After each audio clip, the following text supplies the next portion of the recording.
RERA act क्या है और इसके क्या उद्देश्य हैं, इस वीडियो में हम यही जानने की कोशिश करेंगे। CCEA civil construction and engineering academy में आपका स्वागत है। देखिए, रेरा एक्ट जो है ना, this is an act pass by the parliament and consent by the president on 25 मार्च 2016।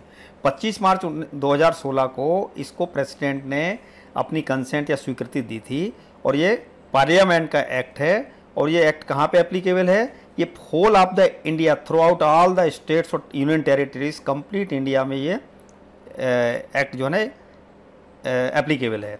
तो ये पार्लियामेंट का पास किया हुआ एक्ट है और इसका नाम है real estate regulation and development act, यानी रियल इस्टेट के रेगुलेशन के लिए और डेवलपमेंट के लिए ये एक्ट बना हुआ है। क्यों बना हुआ है? क्योंकि इसके एक्ट आने के पहले इतने बड़े इंडस्ट्री में, रियल इस्टेट इंडस्ट्री में कोई भी रेगुलेशन नहीं था और जो बिल्डर्स हैं वो अपनी मनमाने टर्म्स एंड कंडीशंस पे, मनमाने दामों पे ये अपने ट्रांजैक्शन करते थे, चीज़ों को बेचते थे, जिसमें जो कस्टमर था, जो बायर था, उसके कोई अधिकार नहीं थे और जो भी सीमित अधिकार थे उनमें न्यायालयों में महीनों सालों पड़े रहते थे। इस वजह से ये एक्ट 2016 में लाया गया है।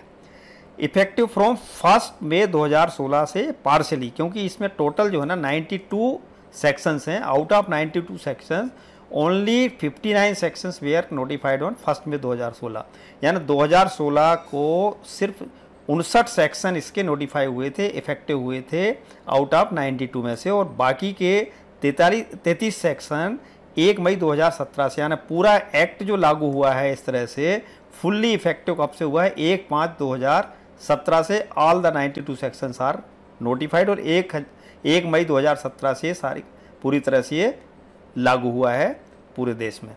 Under the act, RERA real estate regulatory authorities are establish in each state और यूनियन टेरिटरी, यानी इस एक्ट के अंतर्गत क्या है कि रियल इस्टेट रेगुलेटरी अथॉरिटी, जिसको RERA रेरा बोलते हैं, रियल इस्टेट रेगुलेटरी अथॉरिटी के नाम से अधिकतर लोग रेरा बोलते हैं, ये हर प्रदेश में ये रेगुलेटरी अथॉरिटीज़ एस्टेब्लिश करनी थी इस एक्ट के अंतर्गत, और हुई भी हैं।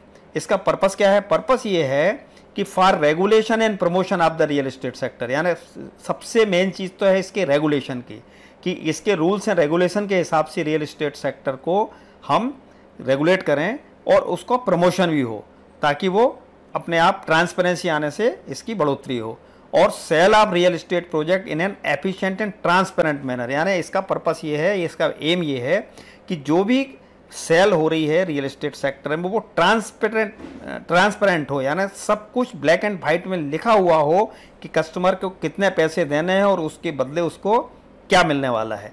इसलिए इसका ट्रांसपेरेंसी और रेगुलेशन के लिए मेन इसके उद्देश्य थे। और and to protect the interest of the consumers in the real estate sector, जो कंज्यूमर्स थे, इतनी मोटी रकम लोग पूरी ज़िंदगी की कमाई लगा देते हैं अपना मकान बनाने में या खरीदने में, और यदि उसके साथ धोखा हो जाए तो उसकी पूरी ज़िंदगी की कमाई का बर्बादी हो जाती है। तो उसलिए जो है ना, इस पर्पस से ये एक्ट को सेंट्रल गवर्नमेंट में लाया है। तो इस एक्ट के बारे में हमारी एक लंबी सीरीज़ चलेगी, जिसके बारे में हम आपको ये एक्ट में आपके कंज्यूमर के क्या अधिकार हैं, बिल्डर की क्या ड्यूटीज़ हैं, आपको क्या क्या मिलना चाहिए at the time of agreement, आप जब लेते हैं तो आपके क्या क्या अधिकार हैं, बिल्डर की क्या ड्यूटीज़ हैं, बिल्डर यदि ड्यूटी पूरी नहीं करता तो क्या हो सकता है, उसके लिए क्या पेनाल्टीज़ हो सकती हैं, वगैरह वगैरह। इन सारी चीज़ों के बारे में हम इस सीरीज़ में चर्चा करेंगे। आशा है आप इस सीरीज़ में हमारे साथ बने रहेंगे, और यदि आप इसके बारे में और कुछ भी अपनी राय रखना चाहते हैं तो आप कमेंट सेक्शन में जाके अपने कमेंट कर सकते हैं। Thank you very much.